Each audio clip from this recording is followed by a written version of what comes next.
ज्यादा तेज नहीं, बस इतना इतना करेंगे अंदर चला जाएगा। बहुत खींचने की जरूरत नहीं, क्योंकि आगे चला जाएगा, जहां नहीं जाना चाहिए वहां भी चला जा सकता है। तो हल्का खींचकर छोड़ दें और सो जाएं, भूल जाएं। फिर नींद बहुत अच्छी आएगी, खर्राटे बिल्कुल बंद हो जाएंगे, स्नोरिंग बिल्कुल खत्म हो जाएगी। नींद के समय जो खराब खराब सपने आ रहे हैं वो सपने कभी आएंगे नहीं, अच्छे ही सपने आएंगे जब भी आएंगे। रात में नींद कभी खुलेगी नहीं, 6 घंटे के पहले आप उठेंगे नहीं कम से कम। रात की नींद खुलने का एक वो तकलीफ आ गया ना, पेशाब आती है, नींद खुल जाती है। घी डाल के सोएंगे तो रात को नींद कभी नहीं खुलेगी, 6, साढ़े 6, 7 घंटे के बाद ही खुले। और बच्चों को तो जरूर करें, इससे और एक फायदा होगा, स्मरण शक्ति बढ़ेगी। ठीक है, तो अब एक ही कागज पर ये 3 प्रश्न थे, तीनों उत्तर दे दिए। अब आगे जिस कागज में ये प्रश्न आएंगे उत्तर नहीं दूंगा। अभी है हाई ब्लड प्रेशर, रक्त का ऊंचा दबाव, अस्थमा, पेट की कब्जी, और इसमें भी फिर आ गया है त्वचा का कालापन, वो मैं उत्तर दे चुका। अब मैं आ जाता हूं, ब्लड प्रेशर हाई है। वैसे तो ब्लड प्रेशर हाई और लो होना ये काल्पनिक चीज है, कभी बाद में चर्चा करूंगा, लेकिन अगर आपके मन में बैठ गई है तो इतना ही जान लीजिए कि आपको जब लग रहा है और डॉक्टर कोई कह रहा है कि आपका बीपी हाई है, तो समझ लीजिए, इसको बागवती जी दूसरे सूत्र में कहते हैं कि रक्त की अम्लता बढ़ी हुई है, एसिडिटी बढ़ी हुई है। अब रक्त में अम्लता है तो अम्लता को खत्म करने के लिए क्षारीय चीज खाएं, क्षार चीज खाएं, क्षार। अब क्षार वाली चीजें क्या है? सबसे अच्छी क्षार की चीज है मेथी, सब्जी के रूप में भी और दाने के रूप में मेथी। दूसरी क्षार वाली चीज है, आप में से जैन है तो वो नहीं खाएंगे, लेकिन जो जैन नहीं है उनको बता देता हूं, गाजर। तीसरी क्षार वाली चीज है कोई भी ऐसा फल जिसमें रस नहीं है, कोई भी ऐसा फल जिसमें रस नहीं है। सेब ये क्षारीय है, केला ये क्षारीय है, अमरूद ये क्षारीय है।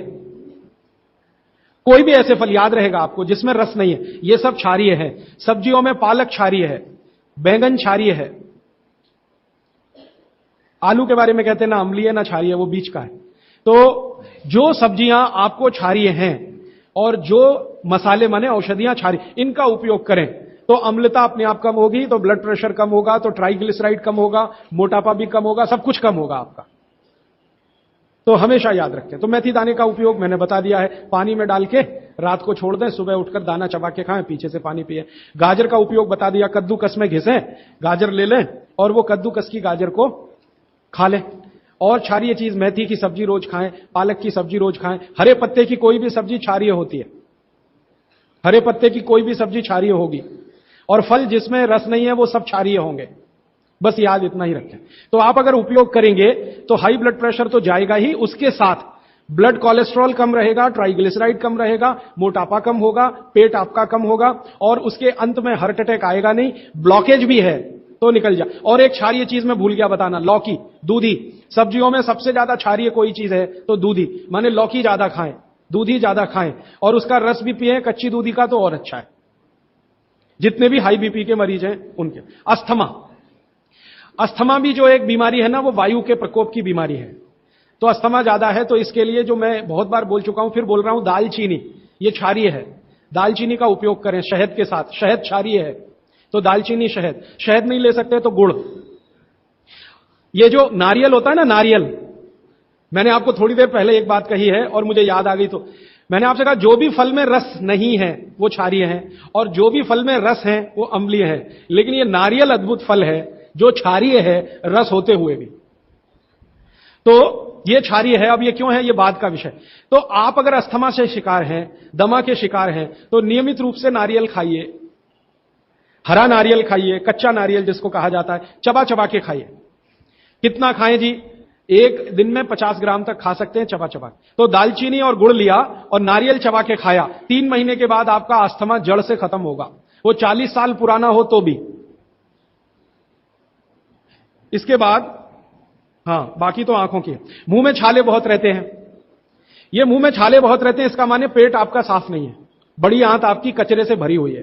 तो मुंह में छाले रहते हैं तो सुबह सुबह का जो मैंने नियम बताया ना, पानी उठते ही पिए, घूट घूट पिए, तो छाले अपने आप खत्म। जैसे ही बड़ी आंत साफ हो जाएगी, छाले कभी नहीं आएंगे।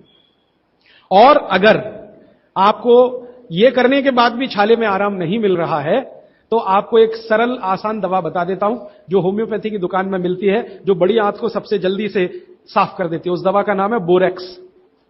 सुहागा सुहागा आप सब जानते हैं ना, सुहागा आंत को साफ करने वाली सबसे तीव्र दवा है, तीव्र। इसी का डाइल्यूशन करके होम्योपैथी में बनाया बोरेक्स। तो ले लें, किसी भी होम्योपैथी की दुकान से खरीद लें, 30 पोटेंसी में या 200 पोटेंसी में, इसके 3 ही खुराक लेंगे तो जीवन भर के लिए छाले की बीमारी आपकी आएगी नहीं, क्योंकि यह तुरंत बड़ी आंत को साफ करता है। पानी करेगा, धीरे धीरे करेगा।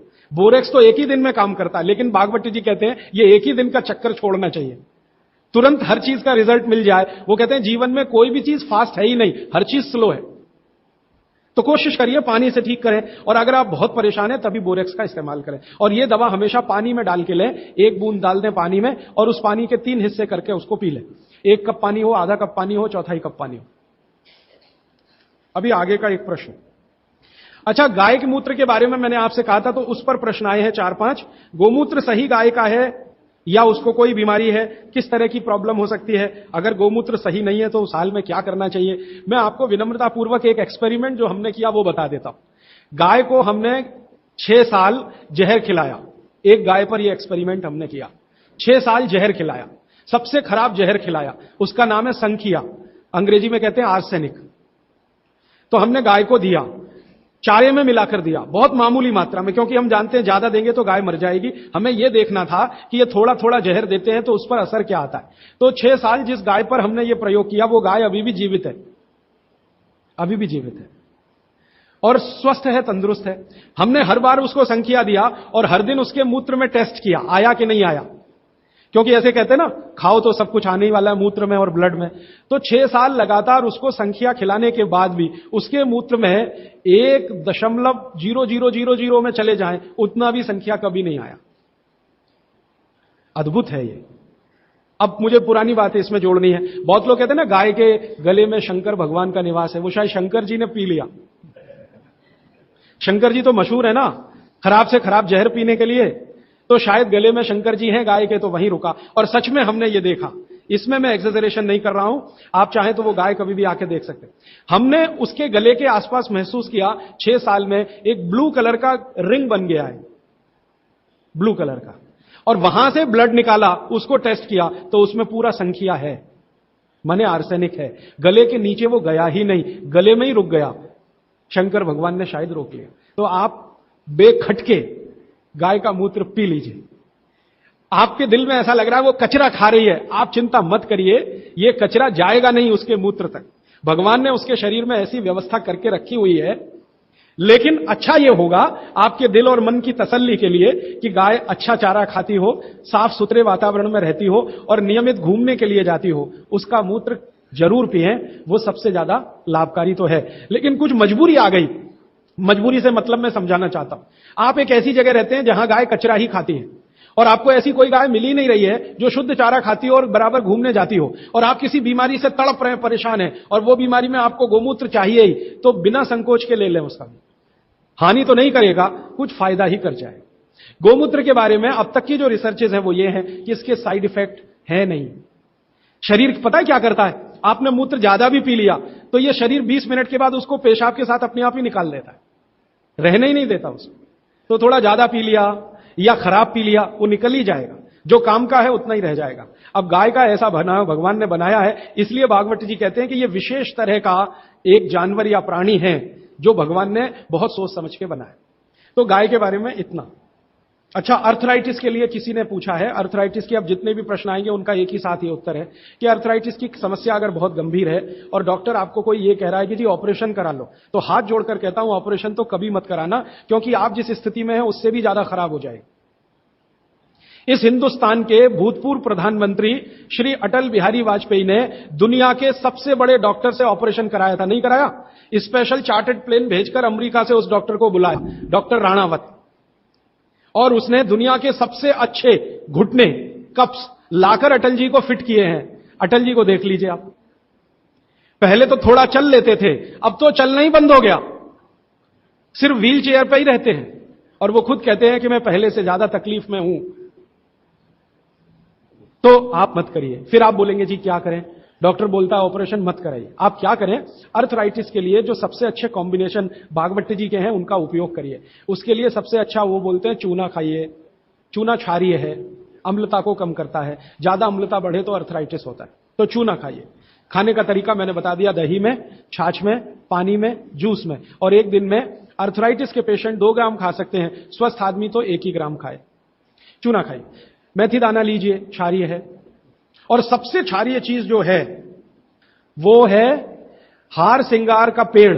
हार सिंगार देखा है? परिजात हार सिंगार, छोटा सफेद रंग का एक फूल आता है और केसरिया डंडी होती है।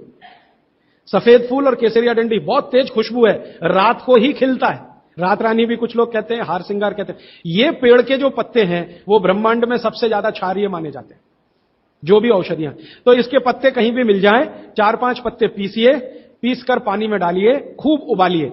पानी इतना उबालिए कि थोड़ा कम हो जाए, आधा रह जाए, फिर ठंडा कर लीजिए। फिर वही पानी चाय की तरह से चुस्कियां ले लेकर सवेरे खाली पेट पीजिए। मैंने ये देखा है, गंभीर से गंभीर अर्थराइटिस पेशेंट को हफ्ते 10 दिन में ही रिलीफ कर देता है।